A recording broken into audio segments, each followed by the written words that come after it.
Debat pertama Capres Pemilu 2024 berlangsung panas. Para kandidat saling serang soal berbagai isu termasuk hukum, HAM dan juga demokrasi. Lalu apa saja adu narasi yang paling menarik dan sudahkah debat ini menyentuh solusi?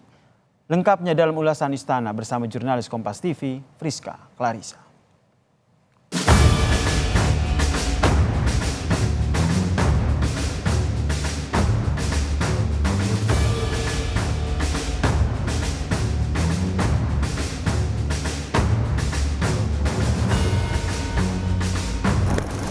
Calon presiden dan wakil presiden telah melalui debat perdana.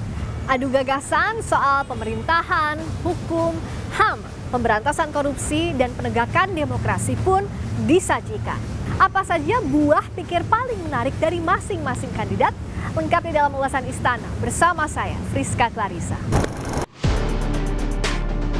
Debat panas tersaji di debat perdana Pilpres 2024. Saling sanggah dan sindir antar capres pun terjadi. Capres nomor urut 1 Anies Baswedan mengeluhkan soal demokrasi di era Presiden Joko Widodo. Anies menyebut rakyat tidak percaya dengan demokrasi saat ini dan bilang oposisi sangat minim.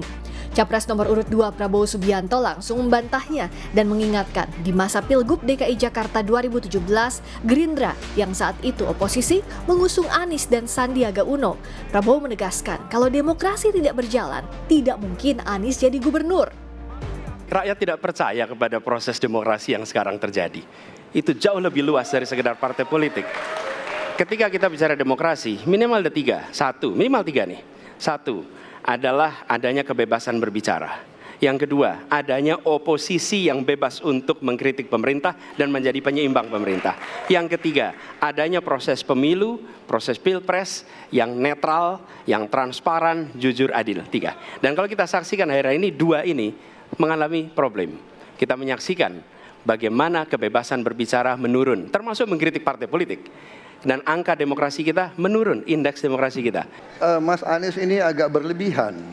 Mas Anies mengeluh tentang demokrasi ini dan itu dan ini. Mas Anies dipilih jadi gubernur DKI menghadapi pemerintah yang berkuasa. Saya yang mengusung Bapak.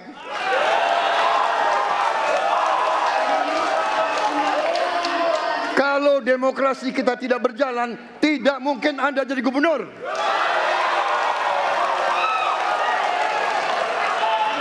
Kalau Jokowi diktator, Anda tidak mungkin jadi gubernur. Berikutnya, Capres nomor urut 2 Prabowo Subianto menanyakan soal kelangkaan pupuk yang terjadi di Jawa Tengah dan menyebut sempat mendengarkan keluhan dari para petani yang kesulitan mendapatkan pupuk. Namun Ganjar menjawab jika masalah kelangkaan pupuk tidak hanya terjadi di Jawa Tengah. Khususnya di Jawa Tengah, Pak Ganjar, petani-petani di situ sangat sulit dapat pupuk.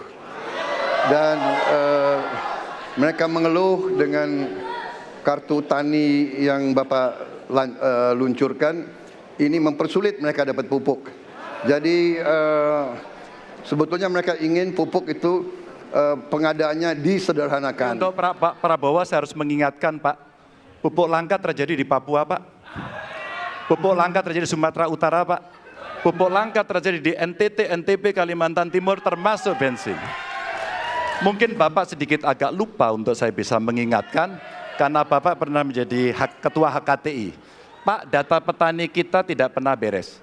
Maka kalau kemudian satu data petani itu bisa kita kelola, maka distribusi pupuknya harus bisa sampai dan tepat sasaran.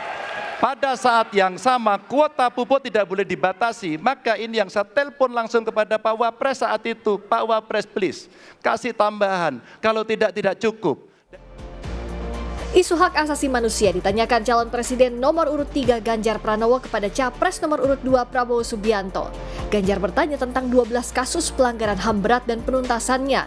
Prabowo mengaku sudah berkali-kali menjawab masalah itu, bahkan cawapres Ganjar yakni Mahfud MD sebagai Menko Polhukam juga sudah menjelaskan. Prabowo menilai masalah ini selalu ditanyakan setiap 5 tahun jika pollingnya naik. Dan saya ingatkan tahun 2009 DPR sudah mengeluarkan 4 rekomendasi pada saat itu kepada Presiden. 1, membentuk pengadilan HAM ad hoc. Yang kedua, menemukan 13 korban penghilangan paksa. Yang keempat, memberikan kompensasi dan pemulihan. Dan yang keempat, meratifikasi konvensi anti penghilangan paksa sebagai upaya pencegahan. Pertanyaan saya ada 2. Kalau Bapak ada di situ, apakah akan membuat pengadilan HAM dan membereskan rekomendasi DPR? Pertanyaan kedua, di luar sana menunggu banyak ibu-ibu, apakah Bapak bisa membantu menemukan di mana kuburnya yang hilang agar mereka bisa berziarah? Come on, Mas Ganjar. Ya, jadi saya tadi katakan, saya merasa bahwa saya yang sangat keras membela hak asasi manusia. Nyatanya orang-orang yang dulu ditahan, tapol-tapol, yang katanya saya culik, sekarang ada di pihak saya membela saya, saudara-saudara sekalian.